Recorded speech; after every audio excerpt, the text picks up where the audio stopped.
2020년 11월 18일 수요 성경 공부 20번째입니다. 오늘은 누가복음서 22장 54절부터 62절까지입니다. 화면을 봐주세요. 성경을 같이 읽겠습니다.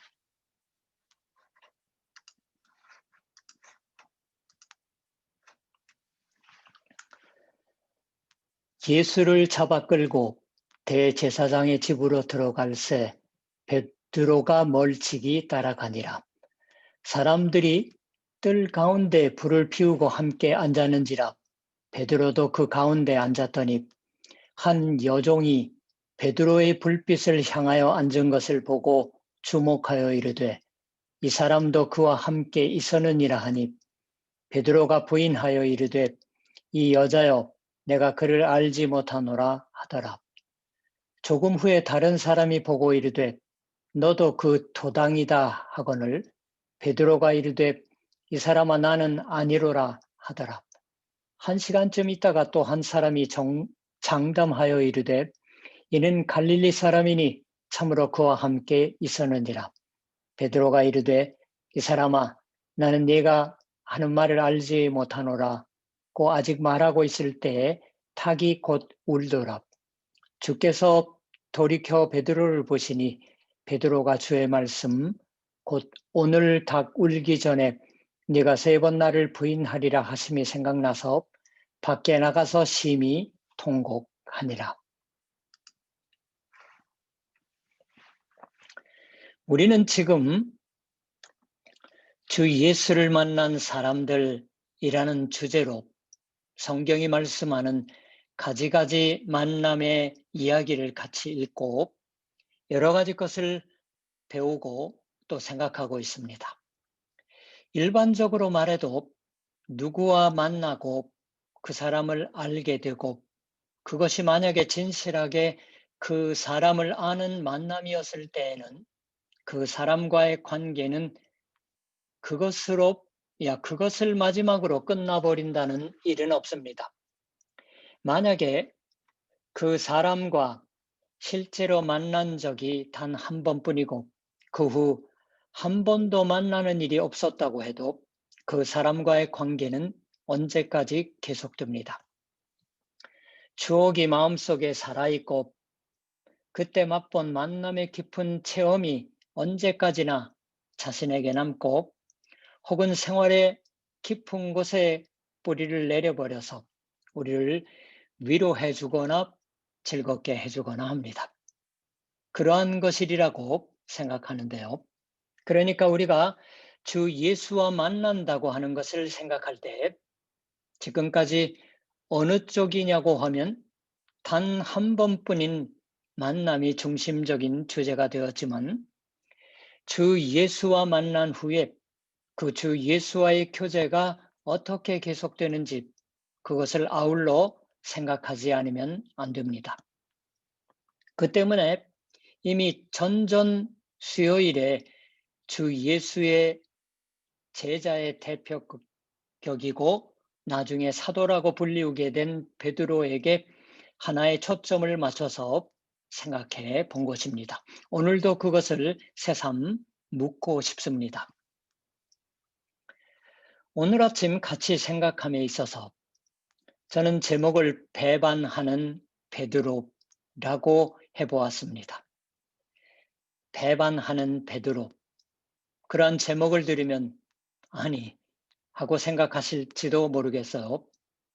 왜냐하면 주 예수께 대한 배반이라고 말하면 보통 마음속에 그리는 것은 베드로가 아닐 거예요. 가롯 유다라는 이름을 떠올릴 테지요. 개역개정팟은 가룟이라고 했더라고요. 가롯 유다.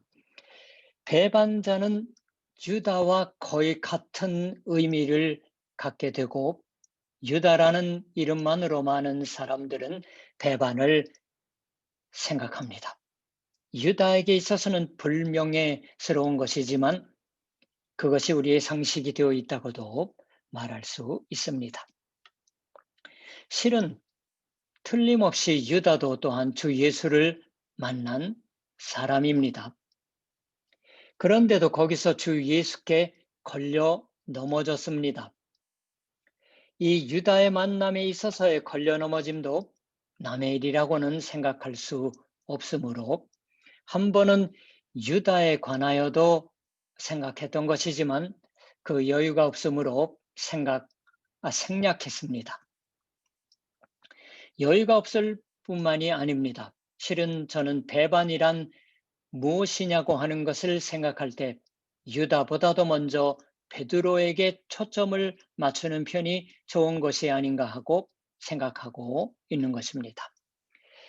왜냐하면 배반자 유다라고 생각할 때에는 우리는 대개의 경우 그 유다와 자신과를 동일시는 하지 않습니다. 많은 경우 자신은 유다만큼은 나쁘지 않다고, 유다는 참으로 불행한, 그러나 그런 만큼 특별한 배반을 한 남자이기도 합니다. 자신은 그 정도의 배반은 하지 않는다고 생각하고 있는 게 우리겠지요. 그러나 정말로는 그럴 리는 없습니다. 주 예수께서 제자들과 최후의 만찬을 하셨던 때에 너희 중에 나를 배반하는 자가 있다고 말씀하십니다. 유다의 이름을 처음 거론하지는 않으셨어요. 그때 거기에 있던 제자들이 일제히 그들이 서로 묻되 우리 중에서 이 일을 행할 자가 누구일까라고 불안한 듯 서로 눈치를 보고 있습니다. 모두 한 사람 한 사람 마음속에 배반이라는 말을 듣자 덜컥하지 않을 수 없는 무언가가 있었음에 틀림이 없을 거예요. 당시 유대적인 시대적인 상황입니다. 그리고 사실 그 최후의 만찬 후에 주 예수께서 겟세마네 동산에서 기도를 하시고 그 후에 체포당하셨을 때 제자들은 그 예수를 놔두고서 모두 도망쳐 버렸습니다. 그것만이 아니에요. 그 중에 대표적인 인물인 베드로는 이제 오랫동안 예수를 랍비 또는 주라고 부르게 되고 일체를 버리고서 침식을 함께하며 생활을 해왔습니다. 그러한 것이 그에게 있어 정말 기쁨이었고 때로는 자랑스러운 것이기도 했었으리라고 생각합니다. 예를 들면 사람들이 어린아이를 데리고 주 예수께로 예수님의 축복을 바라며 왔을 때 베드로는 마치 자신이 선생님인 예수의 마음은 뭐든지 잘 알고 있는 것인 양 그 아이들 앞에 가로막아 서서 니들이 올 때가 아니야라고 했다가 나중에 주 예수께 야단을 맞거나 하고 있습니다. 같은 누가복음서 18장 15, 16, 17절이어서요. 그런 때에는 정말로 주 예수를 지키는 것은 자신이다라고 생각하고 그리고 사실 주 예수께서 자신의 최후에 관하여 이야기하셨던 때에도 오게도 죽는데도 같이 가기를 준비하였나이다라고 33절입니다. 오늘 읽었지 않았지만 22장 명확하게 말할 수가 있었던 사람이 베드로입니다. 그 베드로가 그러나 여기서는 분명히 베드로는 내가 저를 알지 못하노라 라고 말하고 있는 것이에요. 그런 데까지 제자들의 배반이 높아져 갑니다. 혹은 언제나 그 마음속에 있었던 그 배반이라는 실체가 드러나게 되어 버렸다고 말해도 좋을지도 모르겠어요. 이러한 복음서가 쓰여진 것은 주 예수께서 승천하시고 나서 하늘로 올라가시고 나서 그리고 그리스도의 교회가 만들어집니다. 그리고 그 이후에 교회의 손에 의해서 복음서들이 이제 세상에 읽을 수 있는 문서로 나오게 되는 것이에요. 오늘날과의 책은 정말 다릅니다. 각 복음서 기자는 말할 필요도 없이 성령의 인도하심을 받습니다. 성령의 이러한 인도로 말미암아 예수님의 말씀과 행위, 그러한 것들을 종종 상세하게 기술하게끔 되어 갑니다.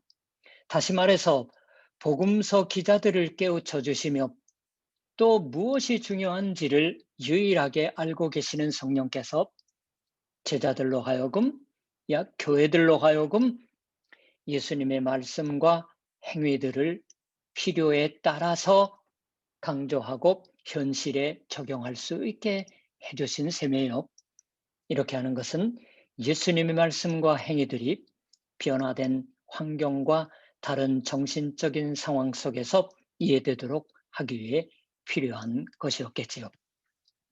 아무튼 그 복음서가 정리되기까지의 동안에 이 복음서의 자료가 되고 있는 갖가지 이야기 자료겠지요. 말씀 자료 같은 것이 사람들의 입에서 입으로 전해지고 혹은 또 어떤 것은 제법 빠른 시기에 문서로서 한데 모아졌던 것이 아닌가라고 학자들은 상상합니다.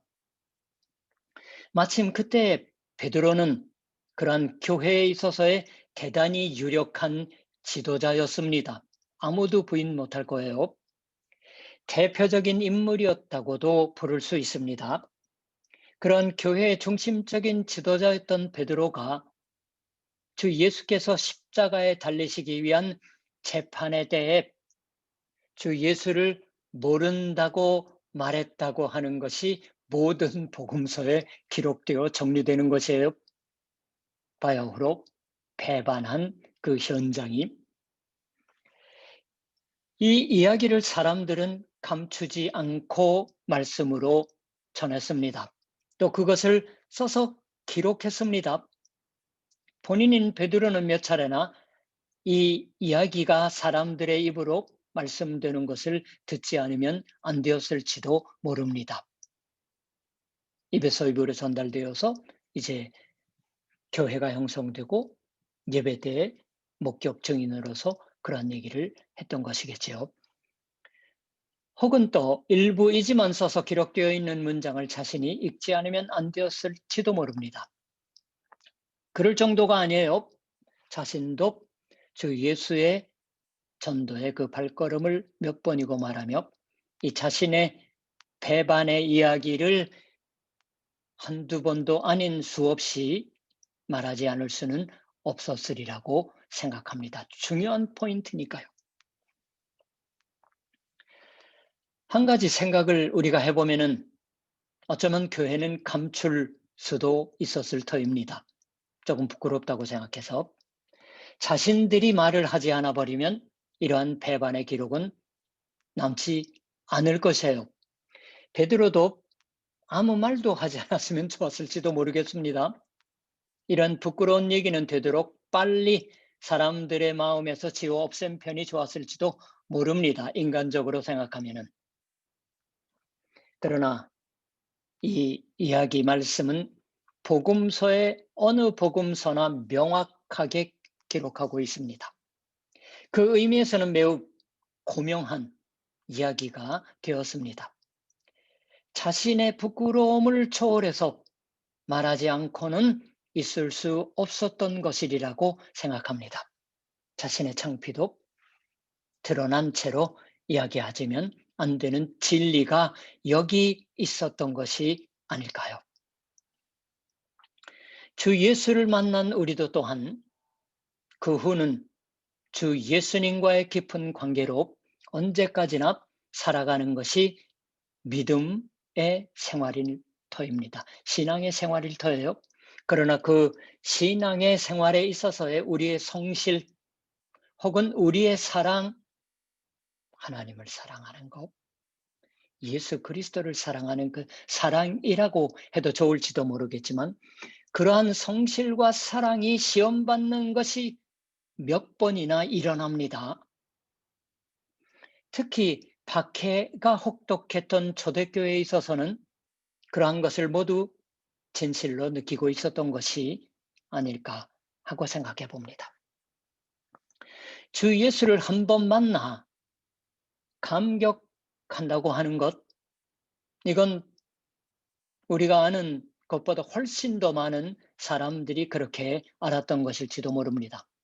적어도 예수를 알았다고 하는 우리식의 얘기를 하면은 착각이라는 것이 있을 수 있었던 것이 아닐까요?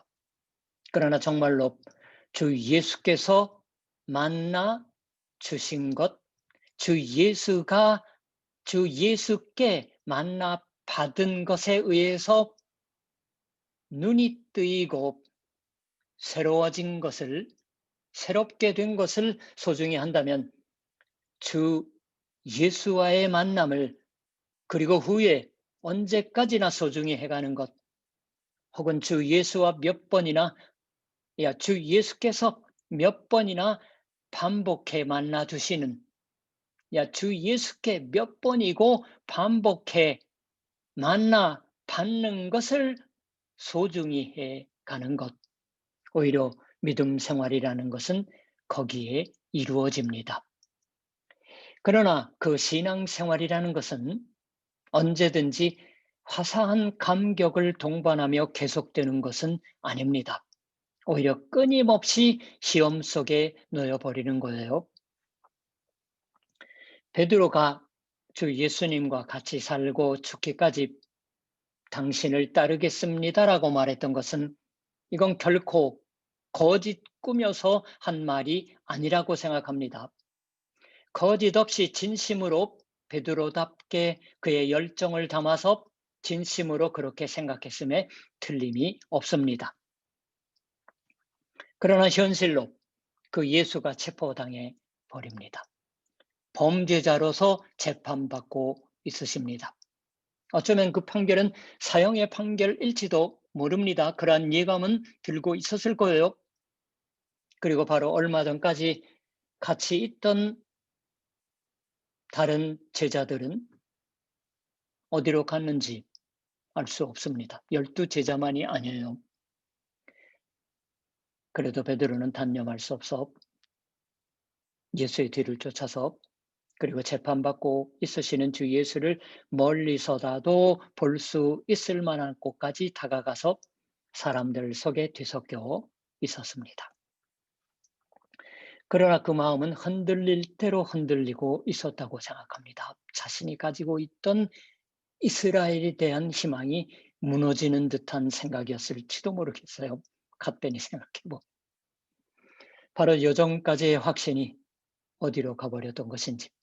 아니, 확신은 자기 자신 속에서 꼬리를 끌고 있었을지도 모르지만 현실로 그 예수께 대한 성실을 관철하려고 하면 자신의 목숨도 위험하게 될지도 모르는 것이에요.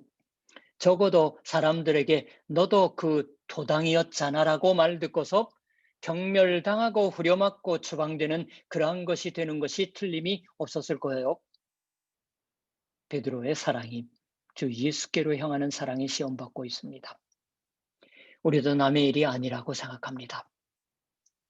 오히려 베드로를 그런 의미에서 깊은 동정으로 볼 수가 있는 것이 아닐까요?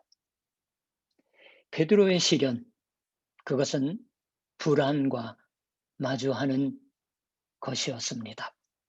불안해진다고 하는 것이 시련인 셈이에요. 믿음과는 정반대인 불안, 그것이 우리 신앙생활의 최대의 적이라고도 말할 수 있습니다. 베드로가 그런 불안한 마음 가운데 있는 채로 사람들과 뒤섞여 같이 앉아 있었던 때에 한 여종이, 그리고 또다시 이어서 다른 사람이 이 사람이 그 도당이다, 패거리다라고, 이 사람은 저 재판받고 있는 저 범죄자와 같은 갈릴리 사람이다라고 말하자면 고발했을 때 내가 그를 알지 못하노라 57절 반복해서 거부했습니다. 부정했어요. 이 부정은 3번에 이르릅니다. 3번이라는 것은 우리도 3, 4번이라고 얘기하지만 완전히 주 예수와의 관련을 부인한다고 하는 의미에서의 복음서들의 기록이 있는 거예요. 그리고 그것은 이 주 예수 자신이 잡히시기 직전에 베드로에게 분명히 예언하고 있으셨던 바입니다. 주 예수를 그처럼 부인해서 주 예수와의 관계를 잘라버리는 이것은 유다처럼 예수를 적의 손에 팔아넘긴다고 하는 듯한 것이 아니었는지는 모르지만 배반의 행위임에 변함은 없습니다. 모든 사람들에게, 그리고 누구보다도 베드로와 같은 제자들에게 대해서 사랑으로 만나 주셨던 예수께서 지금 많은 적이 가운데 있는 거예요. 적대감을 품고 있는 사람들에게 둘러싸여 있는 셈입니다. 게다가 베드로로 대표되는 그러한 사랑하고 있었을 사람들의 배반조차 여기서 맛보고 있으십니다. 조금은 알 것 같아요. 이 배반이라는 의미, 고독합니다. 그래서 지금 완벽한 고독 속에서 재판을 받고 있으시고, 얼마 안 있어 이 고독 속에서 죽으시는 거예요. 주 예수는 사람들과 만나기를 계속하시는 예루살렘을 향한 여행에 궁극적으로는 3년 동안 하시면서 사람들의 사랑을 구하시는 걸 구하고 찾고 두드리라 하는 것처럼 사람들 속에 잠들어 버리고 있는 듯한 사랑을 구하고, 그리고 하나님을 섬기시기를 구하기 계속해서 하시다가 얼마 안 있어 고독한 십자가의 죽음을 택하십니다. 이것은 사람들이 주 예수와의 만나는 것을 진실한 의미에서 거부했기 때문입니다. 이 점을 우리는 잊어서는 안 될 것이에요. 주 예수를 만난 사람들이라고 말하지만 오히려 주 예수를 만나기를 실패한 사람들, 아니면 주 예수를 잘못 만난 사람들이라고 하는 편이 정확하리라고 생각될 정도로 주 예수와의 만남에 있어서 인간의 죄, 인간의 연약함, 인간의 참담함이 분명해지고 있습니다. 예수께서 모처럼 만나 주셨던 베드로조차도 예수를 만날 수가 있었던 대표자인 베드로조차도, 아니 그 베드로야말로, 아니 난 예수와 만난 적이 없다고 말하며 그걸 부정해 버렸던 것입니다. 세 번이나 주 예수의 사랑을 부정하고 자신과 주님과의 관계를 자기가 끊어버리고 있습니다. 여러분, 주로 15, 16세기 경의 그림이 되지만 이 예수 베드로가 부인하는 과정을 그린 유명한 그림들이 여러 가지 있습니다. 한번 보시죠. 게리트 반 혼스로트가요? 베드로의 부인. 이 첫 번째 여정이죠. 그리고 이게 아마 베드로인 것 같아요. 이 두 번째 그림에 같은 화가에 굉장히 이 여정이 강조돼서 나오고 거의 멱살을 잡다시피 하고 있잖아요. 카라바조, 당시 굉장히 유명하던 사람입니다. 병졸이 여기 있고 이 설명하는 거예요. 이 사람 틀림없다라고. 이 베드로의 모습을 그린 거예요. 또 이 사람은 세게르, 죽은 다음에 이제 발견된 건지 하는 유작인데요. 베드로 굉장히 오도오도 시대를, 그리고 그 유명한 우리가 잘 아는 렘브란트의 그림입니다. 베드로의 부인, 흰옷을 입고 앉아있네요. 이 병졸들이죠.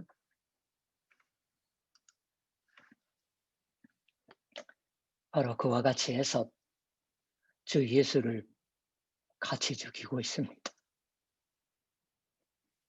자신에게 있어서 없애버리고 있는 거예요. 흔적이 나타나지 않도록. 그러니까 주 예수를 십자가에 단 것은 주 예수가 하시는 행위와 말씀들을 이해할 수가 없었던 당시의 종교적인 지도자들뿐만이 아니었습니다. 무책임한 군중들만이 아니었습니다. 제자들이기조차도 했다라고. 제자인 현대의 제자인 우리들 이기조차 하다고. 적어도 이 이 사랑의 배반 중에서 예수는 십자가로의 길을 걷지 않으면 안 되었습니다. 이러한 것을 우리는 잊어서는 안 됩니다. 우리의 만남이라는 것은 언제라도 배반을 포함하는 것이고 배반의 위험에 노출되고 있는 것입니다. 성실과 사랑이 시험당하는 거예요. 그때 대체 우리는 어떻게 하면 좋을까요? 이 배반을 경험하신 주 예수는 그러나 그 베드로를 멀리서요 재판받고 있는 거기서부터 돌아보고서 그냥 바라보고 있으신 것으로 나옵니다. 그게 대체 무엇을 의미하는 시선이었던 것일까요? 같은 누가복음서 22장 31절 이하를 읽습니다. 시몬아 시몬아 보라 사탄이 너를 밀가부르듯 하려고 요구하였으나 그러나 내가 너를 위하여 네 믿음이 떨어지지 않기를 기도하였노니 너는 돌이킨 후에 네 형제를 굳게 하라. 그러자 시몬은 주여 내가 주와 함께 오게도 죽는 데에도 가기를 각오하였나이다라고 말했습니다. 그러자 예수께서 하신 말이 베드로야 내가 네게 말하노니 오늘 닭 울기 전에 네가 3번 나를 모른다고 부인하리라.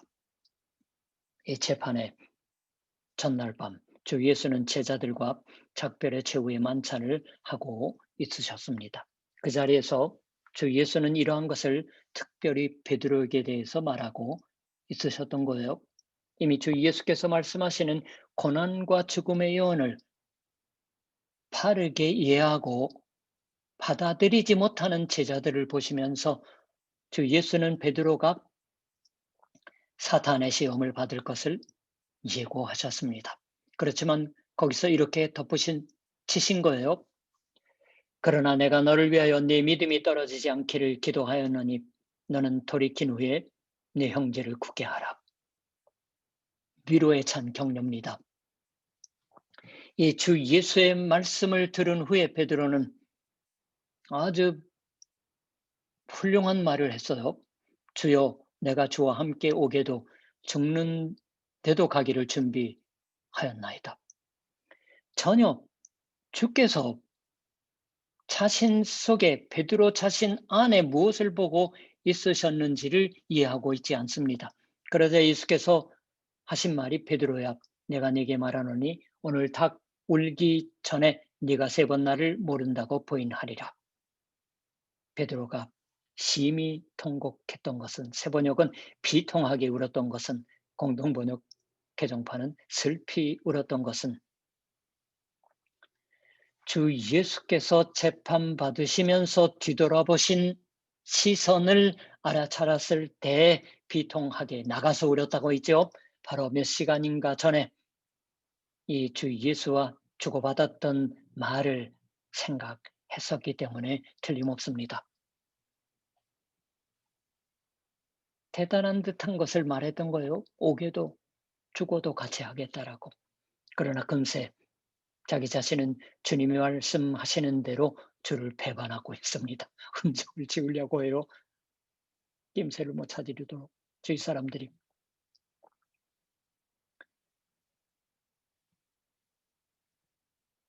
정말 한심한 생각으로 베드로가 가슴을 치고 울었던 것이라고 생각합니다.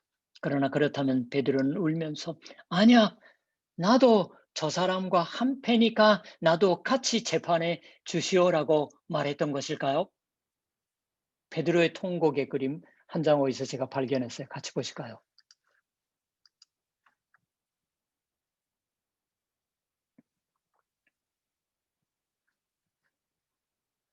닭이 있고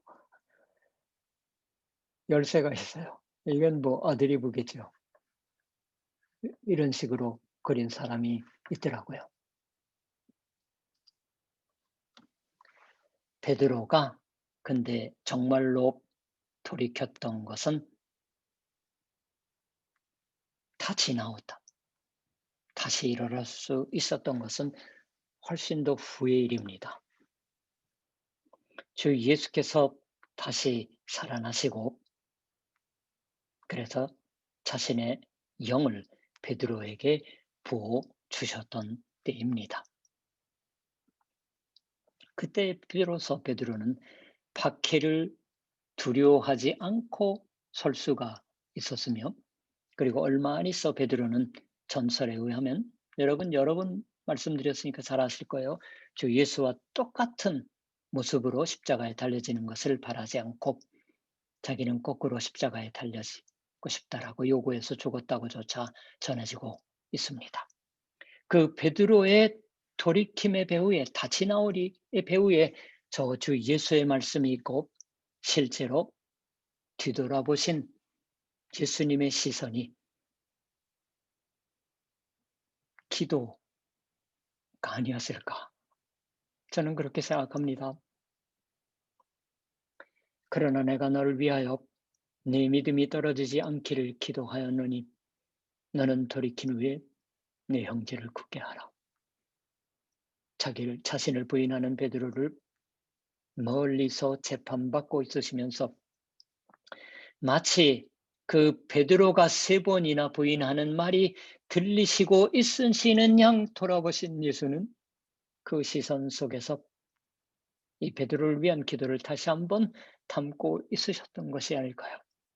이렇게 해서 주 예수는 베드로에게 그 배반의 자리 거기에 있어서 사랑으로 또한 새롭게 만나 주셨습니다. 얼굴을 계속 베드로를 향하여 돌리고 있어 주셨던 것이 아닐까요? 여기에 주 예수님의 사랑에 하나님의 사랑의 비밀이 있습니다. 우리는 시험에 들었어야말로 이 주께 떠받쳐지고 있는 것을 믿으시기 바랍니다. 기도하겠습니다.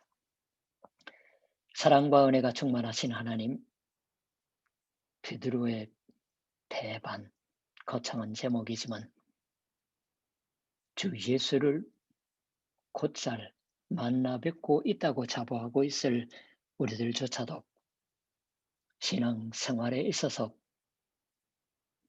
예수 그리스도와 하나님을 향한 성실과 사랑이 시험 받고 있는 장면이 얼마나 많은 것일까요? 베드로가